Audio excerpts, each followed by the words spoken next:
8:43 hasta que salgas, la música de Cajale Casazo. El sábado hubo una convocatoria en distintas plazas de todo el país, en distintos lugares, una convocatoria para rechazar este acuerdo que se está discutiendo, los términos además del acuerdo que se está discutiendo con el Fondo Monetario Internacional, y una de las organizaciones que convocó es el Partido Obrero. Y estamos en contacto con Aníbal Tato Ceresqui, referente en la provincia del Partido Obrero, del Polo Obrero también, para contarnos un poquito de esta convocatoria. Tato, buenos días, ¿cómo estás? Alicia Rivas te saluda. Hola, ¿qué tal, Alicia? Buen día para vos y para toda la audiencia. Bueno, contanos cómo fue acá en Misiones esta convocatoria. Bueno, la verdad es que fue una convocatoria muy importante, la que se hizo acá en Misiones, con actos muy concurridos, como el caso de San Pedro, con más de 1000 personas, en Oberá alrededor de 800 personas, se hicieron actos en 2 de Mayo, San Vicente, en Posadas una movilización de más de 300 personas, y acá en El Dorado hicimos un acto con alrededor de 2000 personas, que bueno, fue el acto central, ¿no?, en la provincia de Misiones, y que fue parte de una enorme cantidad de actos en todo el país, y que tuvo un acto en Capital Federal que fue realmente multitudinario. Y bueno, en todas estas acciones tuvieron como objetivo señalar nuestro desacuerdo con este pacto que se quiere firmar con el FMI, ¿no? Porque nosotros vemos con muchísima preocupación los términos, las consecuencias que va a tener este acuerdo, porque claramente implica un ajuste para garantizar el pago de la deuda, y ese ajuste tiene como entre sus características, en su contenido, ¿no?, varias cuestiones, ¿no? Por un lado, un tarifazo, ¿no?, porque se va a abrir el cuadro tarifario nuevamente, la discusión de las tarifas, ¿no?, de los servicios. Hay una presión por una devaluación por parte de un sector muy importante del empresariado argentino, y obviamente lo que vienen presionando constantemente en todos estos años, que es una reforma laboral, ¿no?, que ya algunas señales se han dado en ese sentido, porque se vienen firmando acuerdos por empresas, ¿no?, que vienen siendo muy, muy negativos para los trabajadores, particularmente los que han firmado el sector petrolero en el sur, en Vaca Muerta, algunos sectores automotrices como la empresa Toyota, y bueno, también otras cuestiones como el anuncio de la Reta de iniciar el avance con becas, pasantías no pagas para los alumnos del 5º año en Capital Federal, que también es, digamos, una forma de precarización laboral, ¿no? Bueno, y esto todo en un cuadro, un escenario social realmente dramático de nuestro país, con un 43% de la población que está hoy en situación de pobreza, y especialmente es crítica la situación porque el 54% de los niños, niñas y adolescentes de nuestro país son pobres, 7 millones, ¿sí? Y de ellos, 2 millones son indigentes, 2 millones de niños, niñas y adolescentes, es decir, 2 veces la población de Misiones hoy, de nuestra niñez, está en esa situación terrorífica, ¿no? Y bueno, ya obviamente vemos un escenario en el que ya algunos sectores pareciera ser que están anticipando un escenario muy crítico, porque hemos visto aquí en la provincia de Misiones una movida muy fuerte por parte de un sector de comerciantes empresarios pidiendo que se tomen medidas represivas contra los piquetes, ¿no?, los cortes de ruta. Algo más grave también ahí, ¿no? Porque veíamos en algunas declaraciones como advirtiendo, si no reprimía o evitaba los cortes el gobierno a través de la policía, lo iban a hacer ellos, ¿no? Y con lo que eso implica, ¿qué estaban llamando? Tal cual, tal cual. Es muy, muy grave lo que está pasando y evidentemente esos sectores ven un escenario convulsivo para el año próximo y ante ello redoblan la apuesta, ¿no? Porque llamativamente son sectores empresariales y comerciantes muy acaudalados de la provincia de Misiones que son los promotores de ese tipo de planteos que bueno, claramente tienen una connotación muy reaccionaria, ¿no? Y por otro lado, lo otro, ¿no? Porque también nosotros en el marco de este rechazo al acuerdo con el FMI también venimos señalando fuertemente, estamos haciendo una campaña muy fuerte desde el Partido Obrero y el Frente Izquierda por la absolución de César Aracaki y de Ruiz, que han sido condenados en estos días, ¿no? César Aracaki por haber participado junto a Ruiz de las manifestaciones contra la reforma previsional en el 2017, ha sido condenado a 3 años y 8 meses de cárcel, ¿no?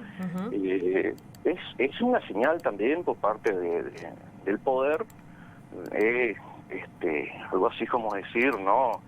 Ojo con lo que van a hacer porque nosotros nos vamos a meter presos, porque ocurrieron con días de diferencias con la absolución de una de las 3 causas en las que estaba procesada, ¿no? Cristina Kirchner, ¿no? Es decir, el poder, por un lado, protege a quienes impulsan el acuerdo, ¿no? Porque el viernes nosotros tuvimos un gran acto también en Capital Federal por parte del oficialismo, donde, más allá de los discursos demagógicos, toda la línea de intervención era la convocatoria a un pacto con el FMI, ¿no? Inclusive Cristina en su intervención hizo un llamado abiertamente al radicalismo a comprometerse, ¿no? Con ese acuerdo, ¿no? Obviamente nosotros somos el único sector en el país que rechazamos ese acuerdo porque lo apoya el PRO, lo apoya el radicalismo, lo apoyan los liberales libertarios y obviamente el Frente de Todos, ¿no? Así que es un escenario realmente complicado, pero también hay una crisis muy grande que atraviesa todos los sectores políticos. El radicalismo se quebró. Un poco ahí también para pensar esto que vos venías diciendo, el contexto social que vivimos, con estos indicadores de pobreza que lejos de disminuir en los últimos años ha ido profundizándose, y este ensayo, porque también tenemos, lo venimos diciendo, ¿no? Cada tanto hay ensayos represivos en estas periferias que son las nuestras y que van midiendo cómo reacciona también, cómo reaccionamos como comunidad, las organizaciones y demás. Y en relación a lo que ibas contando de la autoconvocatoria para exigir evitar los cortes y demás, ¿cómo viste ahí la reacción desde las organizaciones hasta los partidos políticos ante esta convocatoria, digamos?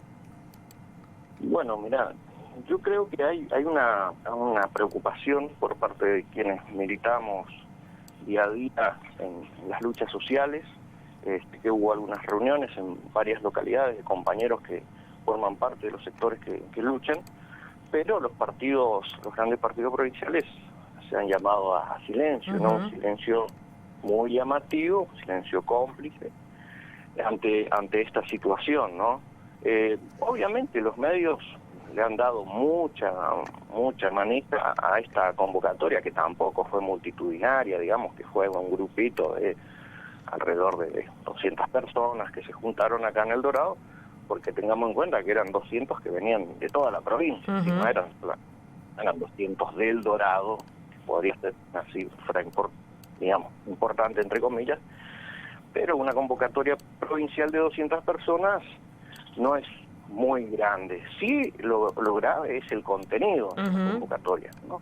Lo que planteaba y ciertas reacciones. Hay un sector de la población que obviamente acompaña ese tipo de planteos, pero que hoy es minoritario en la población, porque la verdad es que los problemas sociales son muy grandes y al revés lo que estábamos viendo es que la población se está levantando constantemente por diferentes cuestiones. Es decir, levantando, digo que se está movilizando, ¿no? Porque, por ejemplo, nosotros el jueves tuvimos una movilización en Piray por el problema del agua.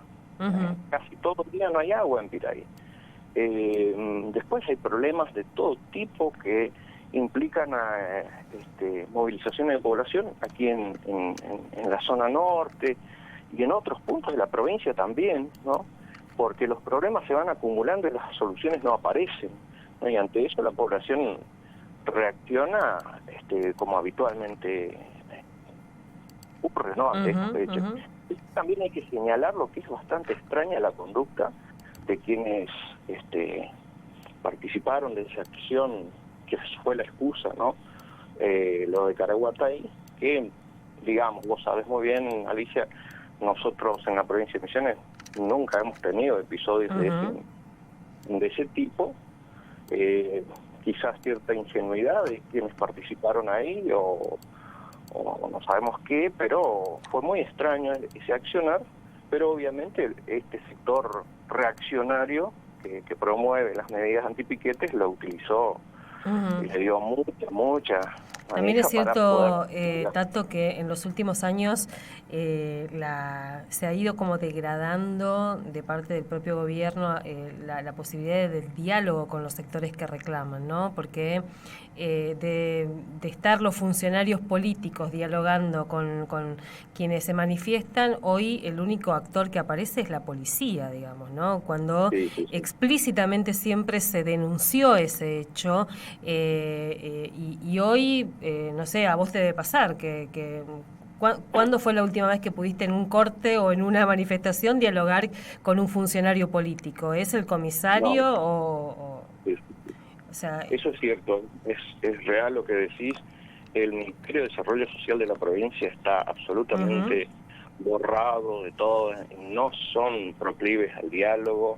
La verdad que desde las últimas dos gestiones, los últimos dos ministros que hemos tenido, no me acuerdo, imagínate que no me acuerdo el apellido del anterior porque nunca se abrió el diálogo, ni siquiera contestaban las llamadas ni los mensajes, y la ministra actual menos, es alguien que no responde, más allá de todas las declaraciones mediáticas que hacen, son funcionarios absolutamente ausentes de los problemas sociales en una provincia en la que realmente la situación está muy complicada, con bolsones de pobreza muy grandes en muchos puntos de la provincia, y me parece que no la están viendo correctamente. El año que viene, si avanza este acuerdo en la línea que señalaba al principio, me parece que vamos a tener un escenario en el que va a haber muchísimos conflictos sociales, muchísimas movilizaciones, más allá de lo que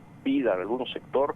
Es imposible contener a la marea humana de trabajadores y trabajadoras que están desesperados. De hecho, yo participé de la asamblea docente, la última que se hizo en Jardín América, y también se anticipaba un escenario de mucha conflictividad en el sector docente para el año que viene, porque claramente ya se anuncia un recorte en el presupuesto de educación, y eso va a generar mucha tensión en salud también. Así que me parece que vamos a tener un año realmente conflictivo, y el gobierno evidentemente tiene confianza en la capacidad de contención de la burocracia sindical, de la CGT y la CTA oficialista, y de los sectores del movimiento piquetero oficialista, ¿no? Que son grupos que están en una línea de contención, nunca se han movilizado por nada,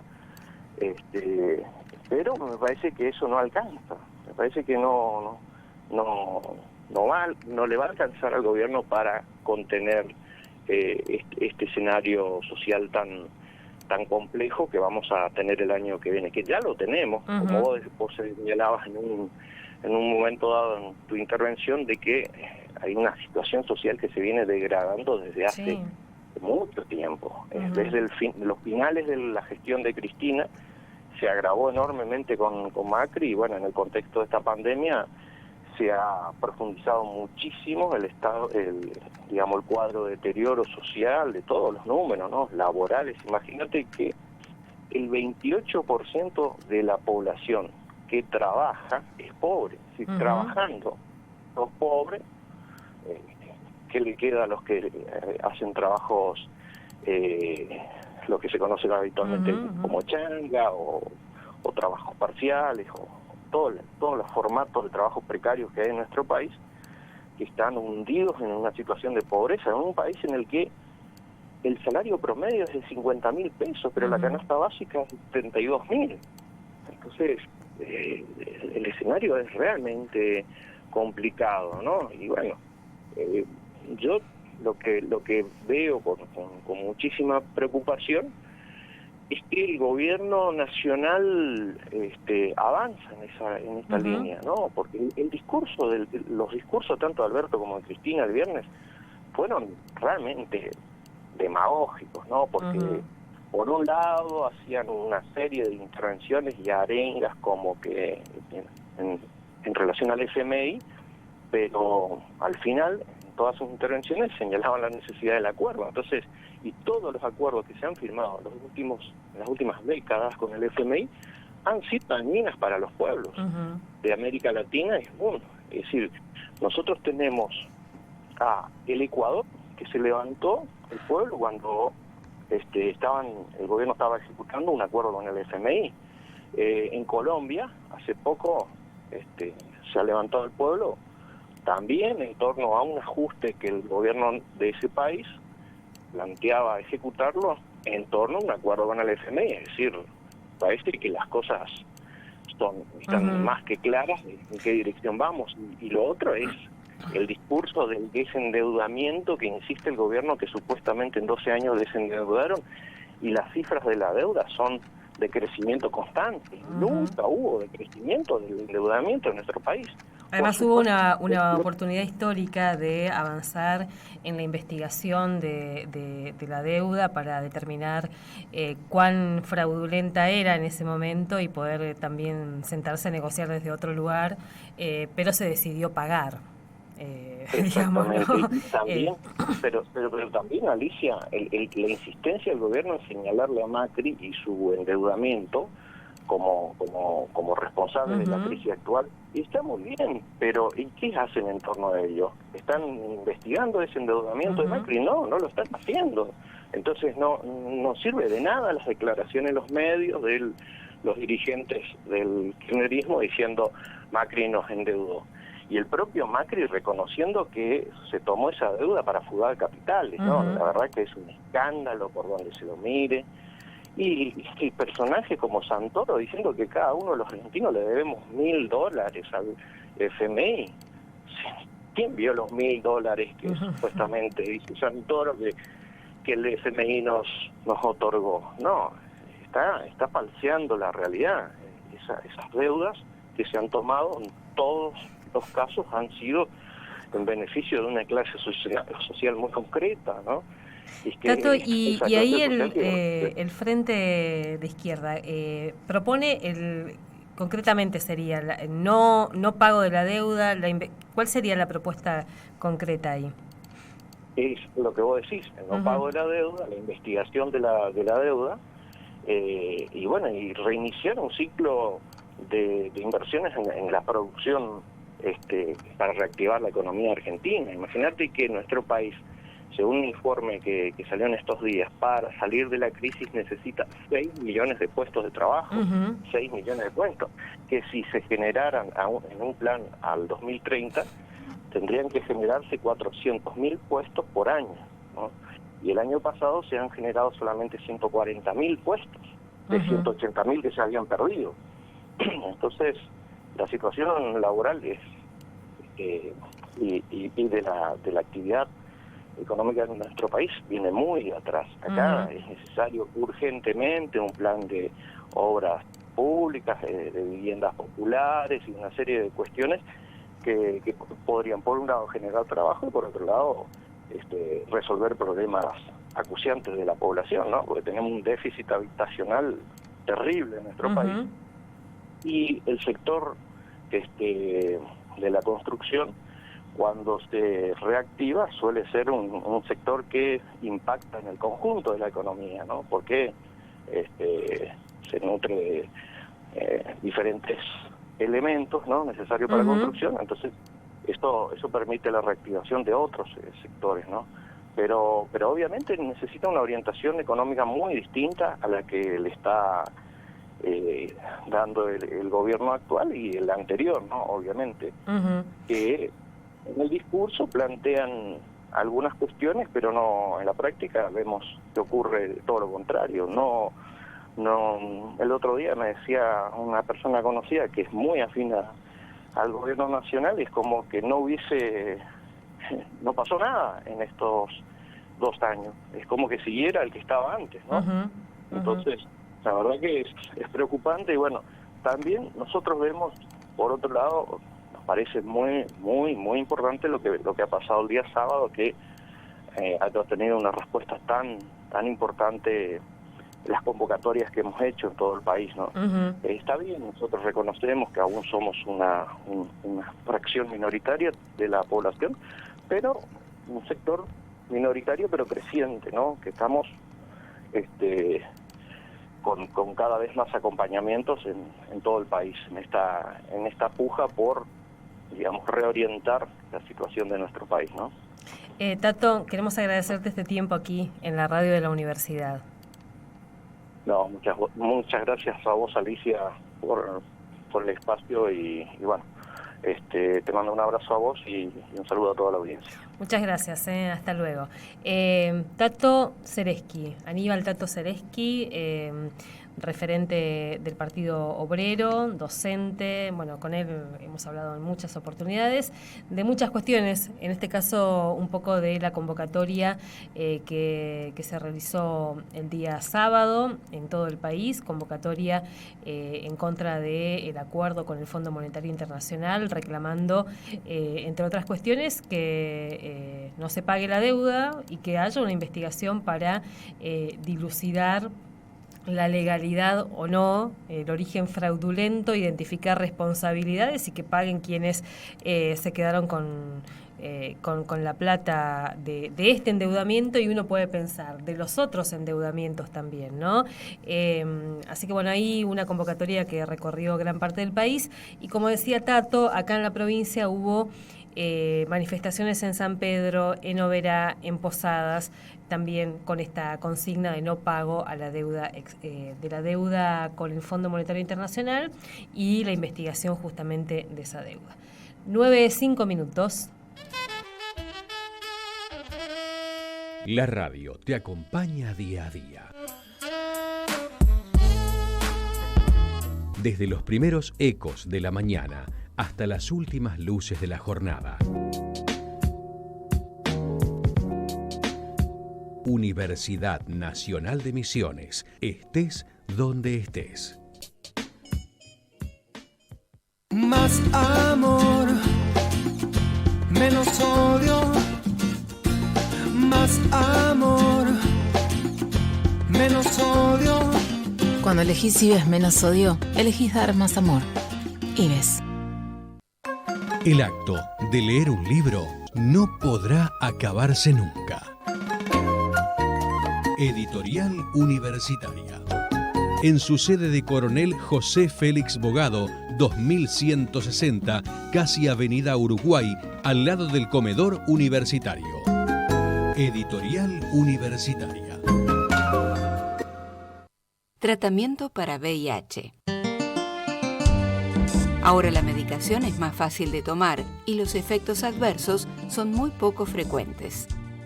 La mayoría de las personas con VIH puede controlar la infección con 1 o 2 comprimidos al día. Cada persona requiere tratamiento particular e individualizado. 0800-333-3444. Ministerio de Salud de la Nación.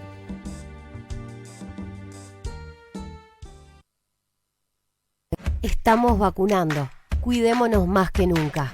Para evitar que la enfermedad se propague, hay que mantener todos los cuidados. Deja